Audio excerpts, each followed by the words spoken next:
I'm so honored to share this stage right now with some institutions. I think we can all agree. So next to me is Oying Rimon, who is the chair of this entire conference of the core organizing group, as well as the International Steering Committee, director of the Bill and Melinda Gates Institute for Population and Reproductive Health. And we have, of course, someone who's been such a big part of my conference experience so far, the man who started the condom revolution here in Thailand, Mr. Condom himself, Khun Mechai, and an expert in repro health, doctor and professor of gynecology, Dr. Kamthorn. So I'm really so happy to be sharing the stage with all you three men today. So, Sir Oying, I think I'm gonna have to start with you.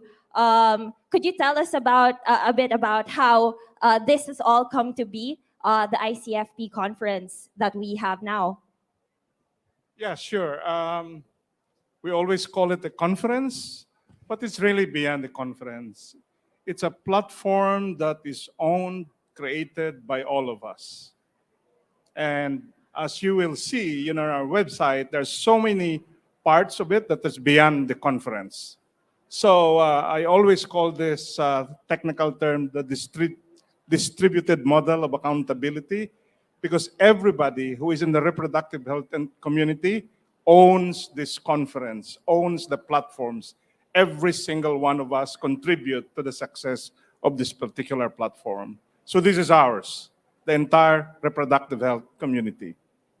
Thank you so much, Sir Oying. So I also feel very much the excitement of everyone here. I think one of the things that I heard was that ICFP is back finally after the pandemic. We're here and we're all, yes, owning this conference and taking our space.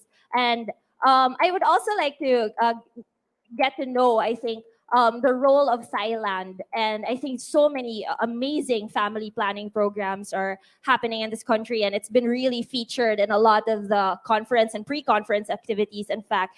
And like I said, Khun Mechai is such a big part of that. Could you tell us about how you feel about being part of ICFP?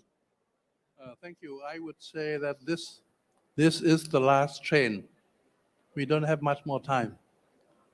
By this month, we will have 8 billionth human being on Earth. And about 500 million are going to be in very, very short supply of food. So we're in real trouble. And one of the factors is the population itself. It's not just the only one. So this is one thing we have to make successful. But for family planning to be successful, don't do it alone. You have to do it in combination. So I would like to call it fertility-led development or fertility-led economic and social empowerment. So use family planning as a starting point. And then finally, I think we should see now that to work effectively, you must go through schools and even younger groups and youth. So those are the things that we need to do. I think, again, it's a warning for us that we have no more time. We have to really succeed. So people have to go back and not be patient anymore. Take no as a question and get moving on it. All right, so we don't have time. We have to keep moving forward. Dr. Kamthorn, how do you feel about Thailand being the site of the conference this year? We are very excited to have this conference happen in Thailand. As you may know that family planning is a global issue, and Thailand also involved in family planning since the beginning, like Khun Mechai talking. It's more than 50 years actually. If you look at the total fertility rates of Thailand, it's falling down from 5.1 to only 1.5 in this continuing process. This is because Thailand has one thing that we would like to share, is the lesson learned. If you can see that actually we are not just pushed by the government, we have the private sector that is the powerful engine working very well with the academic, like the Royal Thai College, which include all the university as the think tank. And we have the government of Thailand by Ministry of Public Health to take this function into action, this idea. So this is the three engine that drive the family planning policy in Thailand. And this is this year is the post-pandemic, and we think that people are now happy to talk about something else apart from the infectious disease. And I think this is the best timing for us to host this event. We are very pleased to share our experience. We are very pleased to welcome all the youth to learn together, and looking forward to the better understanding and involvement role in fertility policy in every country. Thank you. Thank you, Dr. Kamthorn. I agree. The pandemic has such a disruptive impact on family planning programs, services, commodities, and it's so important that we're taking this space now and making sure that this conversation is happening. Sir Oying, how does it feel to take this conference to Thailand and connect with old friends like Khun Mechai? Well, in a way, one reason why, there are many reasons. One reason why this conference is in Thailand is because we would like to capture the magic, the imagination, the entrepreneurship of those who started this program. People like Khun Mechai. We have forgotten that in order to start a successful movement, we have to be creative, we have to be passionate, we have to break the rules, sometimes, And that's the magic that we would like to recapture for all of us. To be daring, to be bold, not to be put in a box and only operate in that box. And that's why one of the reasons is people like us, Khun Mechai started PDA when he was age 32. Young people, remember that. You're leaders already in your own right, okay? When Khun Mechai started PDA, I was a young buck in my 20s representing the Philippines, in the meetings in the ASEAN region. He was my hero already at the time, And can you just imagine, just this young person in Thailand, he said, you see, we need to desensitize the issue of family planning. So how do you do that, Khun Mechai? I was asking him. And he said, wherever you say cabbages, you should also see condoms. Condoms should be as common as cabbages. And that's why he started Condoms and Cabbages restaurant. There are 17 condoms and cabbages restaurants in all of Thailand now. And there is a resort here that I would like you to encourage to go. Birds and the Bees, which is the Condoms and Cabbages restaurant. Go there when you have the time to be able to do that. And most or all of the profits that comes, from Condoms and Cabbages restaurant goes back to society. And we can all learn, from the example, of Khun Mechai. I'm describing him. I don't want him to say the things that I'm saying because he's a humble guy. So it's better for me. But then, of course, Khun Mechai, you can speak for yourself in terms of the lessons that you have learned in those early days. That the daring, the imagination that prompted you, to lead some of the programs here. Thank you, Oying. I think one thing that I recognized early was that change is a disturbance in the socio-economic patterns of lives of people, even for their own good. It's a disturbance. So how can we reduce that disturbance? One is getting to know them before trying to convince them to do anything. And the second one is that empower the people you're trying to help you, because you're not going to be able to do it alone. And so in the beginning, I wondered, this is back, 50 years ago, I wondered what Buddhism thought about family planning. Is it all right? Is it a sin? And in the Philippines, the Catholic Church was very strong and they were not pro-family planning. But whereas here, I asked the monks and they didn't know. So I went to people in the university to do research. And my goodness, luckily we did, because came out and Buddha supported family planning very strongly in the Buddhist scriptures 2,500 years ago. And it says, births cause suffering. To prevent birth also means to prevent suffering. And so that became known. And so in the prayer fan we pass it throughout the country. So everyone who goes to a temple will see what Buddha said about family planning. So there's no more argument. That's the first one. And then the villagers came to me and said, could you please, Khun Mechai, get the monks to sprinkle holy water on pills and condoms for the sanctity of the family? I said, well, I didn't know that could happen. So I went to see a senior monk in one of the temples, and he said, yes, I will do it. So we got him to our office, and I held a bowl of holy water, and he sprinkled on over. And this picture was sent throughout the country, and all the monks in the temples, in the villages, started doing the same thing. Now, here, I could never have imagined that a religion could help, and none of the universities would teach you that religion can help. So, but in reality, religion can help. And then the other one was that it's like the West, in America, in England, in France, Germany, you need a doctor to prescribe the pill. In Thailand, we have better things to do than just to prescribe the pill.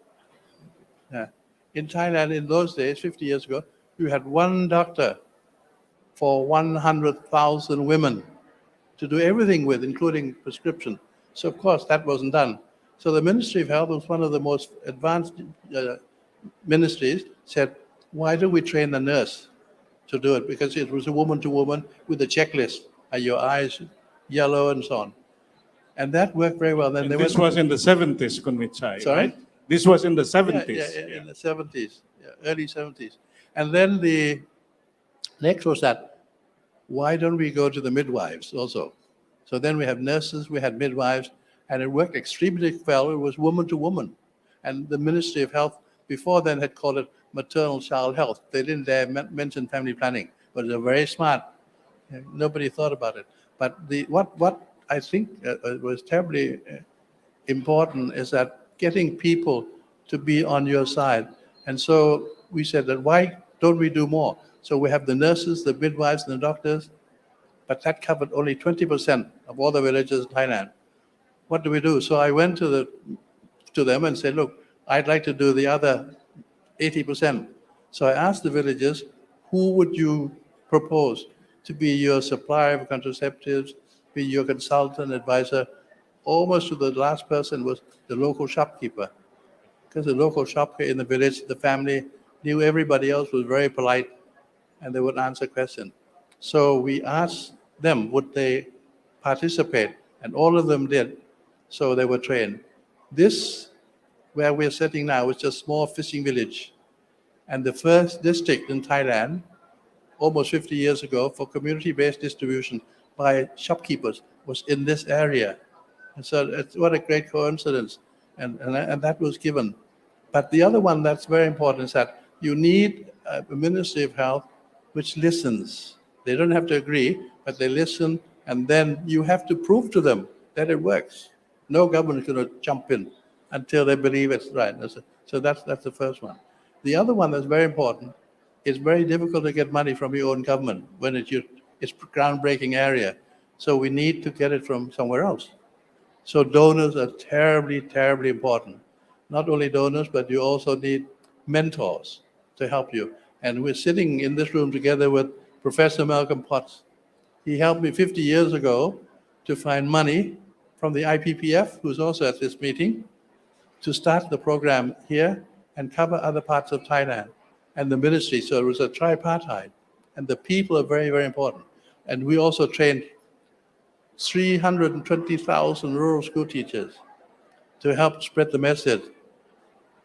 In arithmetic, for instance, the farmer has 10 rai of land or 10 acres of land. He has 10 children. How much does his child get? 1. What about if he has 5? 2. What about if he has 2? He has 5. So they begin, that's arithmetic, and also it's population based. That's very simple. We also use ABCD. You've known ABCD. Why don't we use it to serve our purpose? B for birth, C for condom, I for IUD, B for vasectomy, S for sterilization, P for pregnancy, and so on. Why don't we do that? For environment, for politics, for corruption. So that was also done. And we also had a dart program, sort of Russian roulette, where you set a roulette and you have all the 31 sexually transmitted diseases on it, and let children throw darts at it. And it lands on these diseases. They had no idea that there are 31 diseases you can get from sex if you don't look after yourself. So it's not just one area. And then we started training with kids. We had relay races with condoms. We had teachers blowing championship of condoms. We said, the condom is clean if your mind is not dirty. So that was the point we did. And so we broke some rules, but very gently. And sometimes you lie about it. But basically to get the people involved on your side. And I felt very strongly the people didn't object at all. I had nobody objecting. The people were very strong. And why is the other one is using humor. If they laugh with you, they're not going to laugh at you. So use humor wherever you can and get children involved, because children bring a lot of neatness, sweetness to your mission that they can provide and you cannot. So these are the things. Last night there was a condom distribution event. It was raining, but there were still people who participated. And one of them reported to me that the policemen were helping them distribute the condoms. So I said, Khun Mechai calls that the Rubbers and Cups program that is started a long time ago. Oying, do you know that the first family planning program in Thailand is starting here in this district? Yes. So is this the right timing and the right press that we have the ICFP here in Pattaya City? So the successful that you're talking about is happened here first.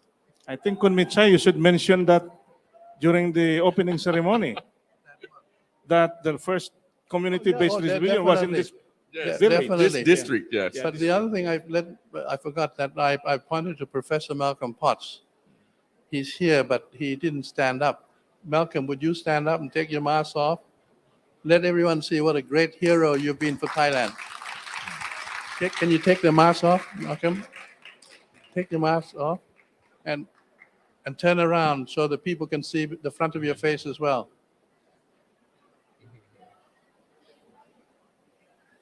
Okay, can you turn around, Malcolm? Turn around like a movie star.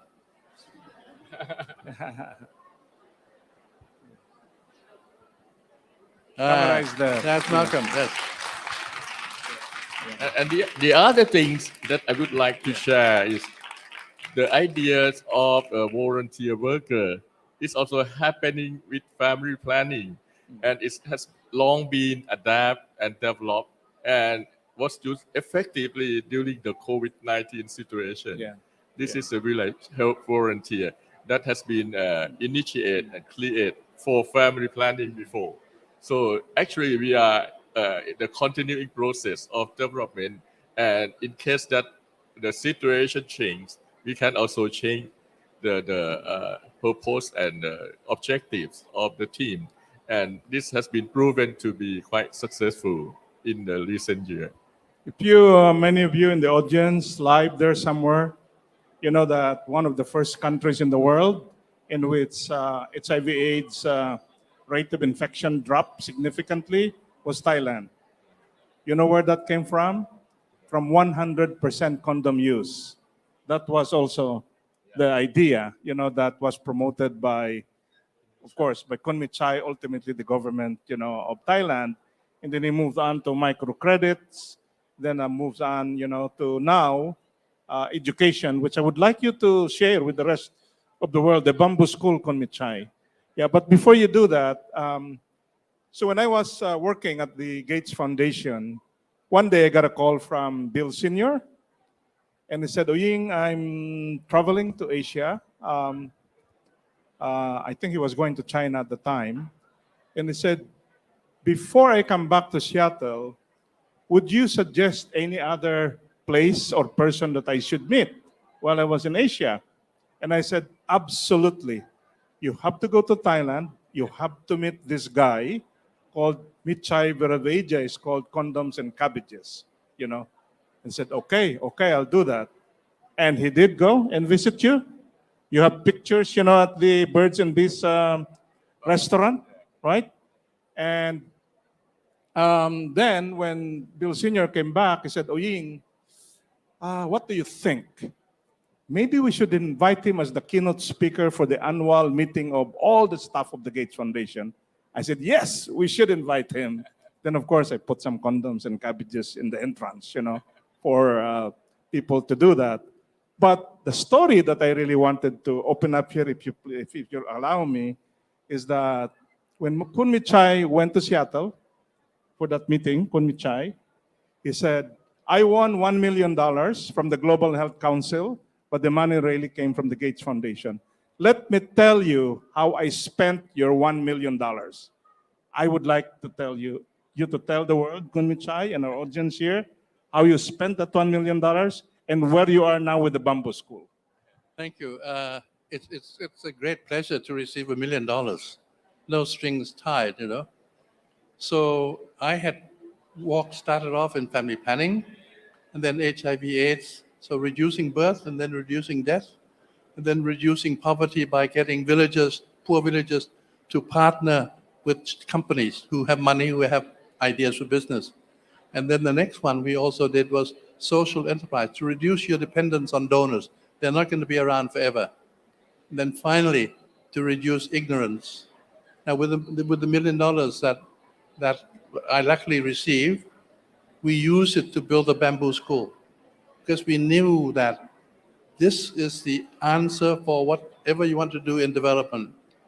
The school should be used as a platform, as a gateway for social and economic empowerment in all the communities surrounding the school. You've got land, you've got building, you've got electricity, you've got water, you've got teachers, headmaster, everybody, and students. We're not using them at all. So here is an unused potential, both physical and human.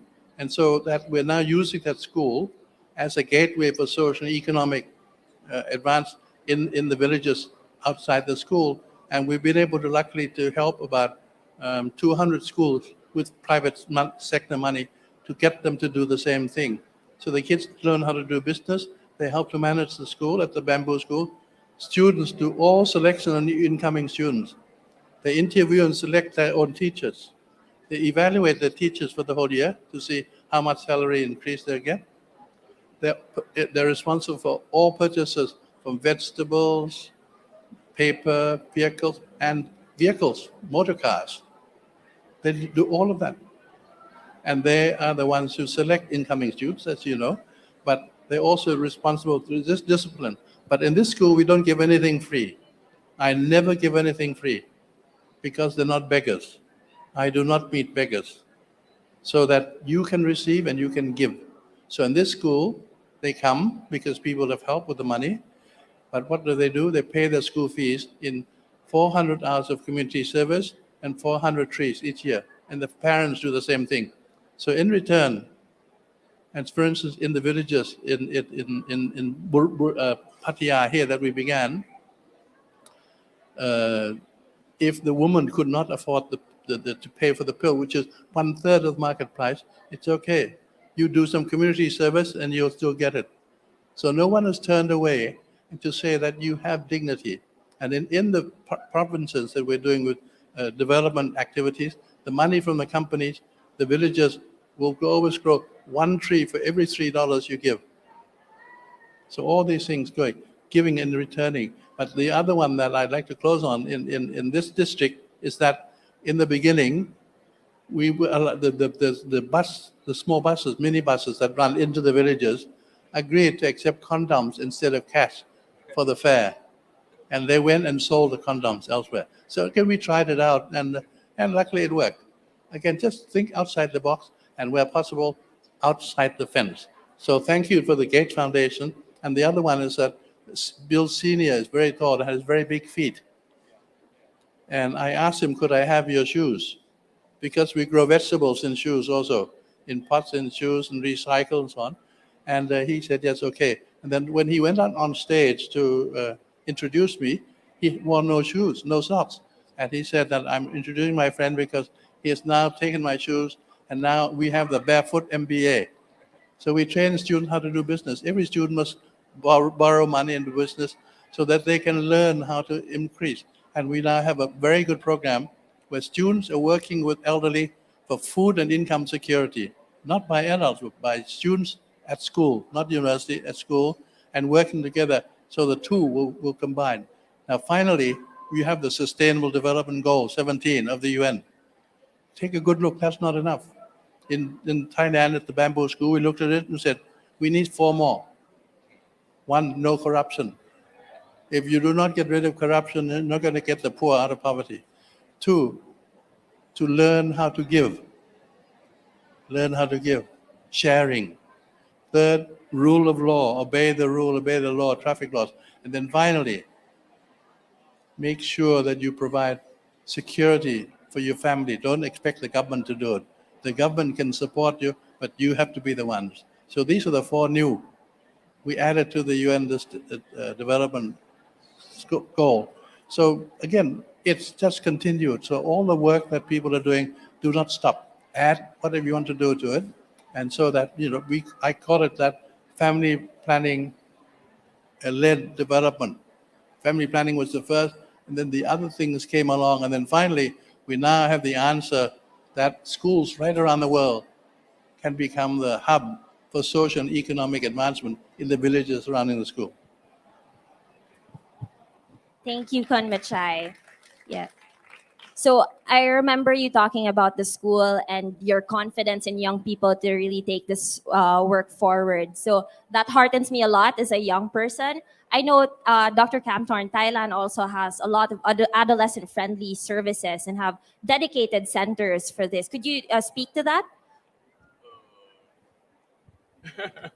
No, I don't have the information for that. What kinds of Adolescent-friendly facilities. yes, adolescent friendly. Yes, we have a lot of adolescent group that is voluntarily working in the university level and in the high school level.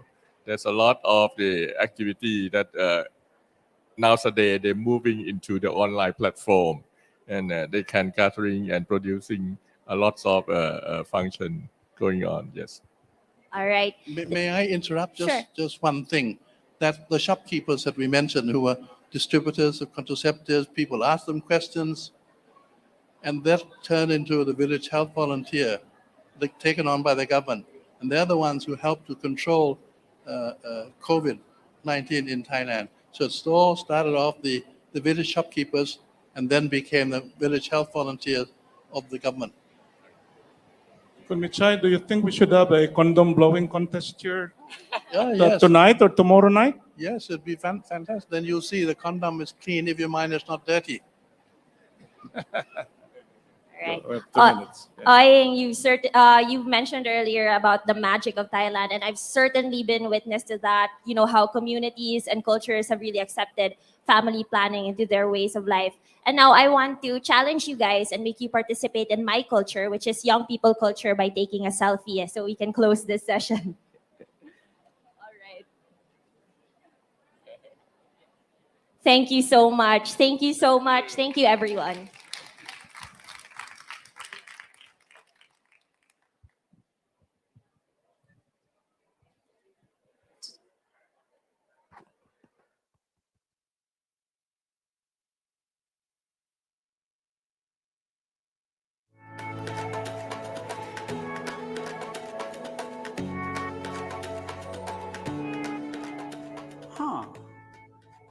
The power of family planning is actually in its ability to change the lives of individuals, the lives of communities, the lives of whole nations for the better. The power of family planning for me is that it has the potential to boomerang national and community development. Without family planning, I do not think there's going to be any development, because women's health is very much related to family planning, and family planning is so much in line with community development. In my work, I have seen so many women that if not because of family planning, they wouldn't have been able to be where they are. They wouldn't have been able to advance their careers, especially, and also contribute positively to the community as they are now. The power of family planning is really the power of development. So family planning, I really consider it a superpower that gives women and men and couples the control that they need over that aspect of their lives, reproduction, so that they can make plans for all aspects of their lives. If they want to, more education, if they want to work, all those different things, it just gives them control. So for me, when you ask me the power of family planning, I feel like the power of family planning is the empowerment. I think as a young person and as a woman, it has really, really empowered me in making decisions with regard to my reproductive health, whether I want to have babies, when I want to have babies, and even how I want to have babies. And I think that's very important, for me as a woman and where I come from.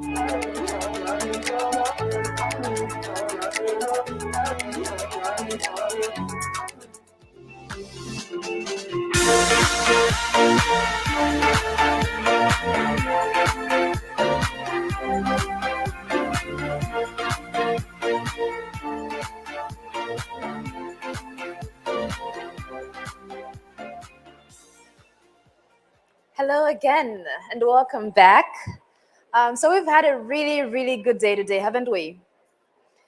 I enjoyed the conversations, and for those of us who are here, who were at the last ICFP? Okay, I see a show of hands. Who is here for the first time? Who is at ICFP for the first time? Okay, do you love it?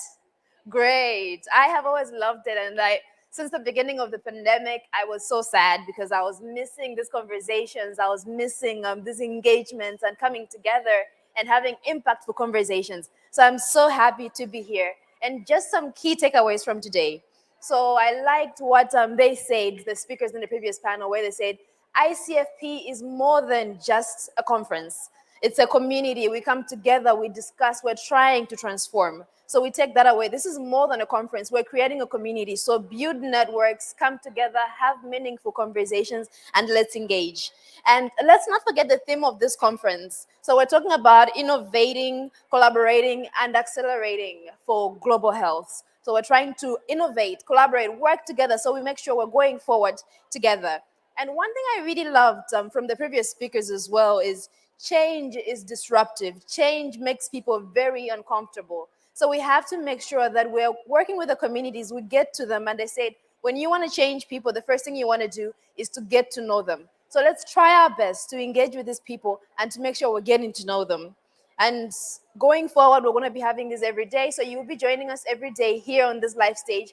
And this is something new that we're trying to engage you here at the conference, but also so you can join us online in this conversation so you don't feel left out. You come in and you're with us. We're having this conversation together. We're moving on together. So we're making commitments. We're saying these things and we want to make sure, and we have you on camera. So whatever you have said here, we'll be holding you accountable to make sure you said you were going to do this. So the next time we're meeting again, we'll ask, where are you and what you said you were going to do? So the live stage is very important for us to engage in these conversations, to make these commitments, to have you on film, to hold you accountable. They said we're serving people who are not as privileged as we are back home.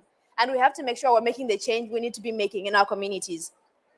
So tomorrow, we'll be doing things a bit differently. We're going to have the FPNN news starting at 11:45 in the morning. So we have some really great anchors. We have Andrew and Victoria. They're amazing anchors. They're not like me. They're really great anchors, and they're going to be over there giving you news, all the good things that are happening all around the conference. So you're going to know a little bit about everything that's happening all around this conference. And also, we're going to be having conversations here with a lot of young people talking about their voices. And what I love about this is it's intergenerational. As you see, the first session we had young people. We had a conversation. Then we had older people also bringing their wisdom. And we're going to have some that have a combination of both. So we're going to have that intergenerational dialogue. All of us talking about the things which are important to us. So again, if you're joining us online, please make sure you engage in the conversation. You also matter to us, and we want to know what you think. So we want you to be a part of this conversation. Join us online, and the hashtags are hashtag FPNN, like CNN. So yes, Family Planning News Network, FPNN, FP for all, Family Planning for all, hashtag FP for all, hashtag Power of FP, and hashtag ICFP2022. Thank you so much for joining us today, and we hope you will be joining us again tomorrow, whether it's here or online. We'll be here from 11:45 all the way into the night, having meaningful conversations and making meaningful commitments. Thank you.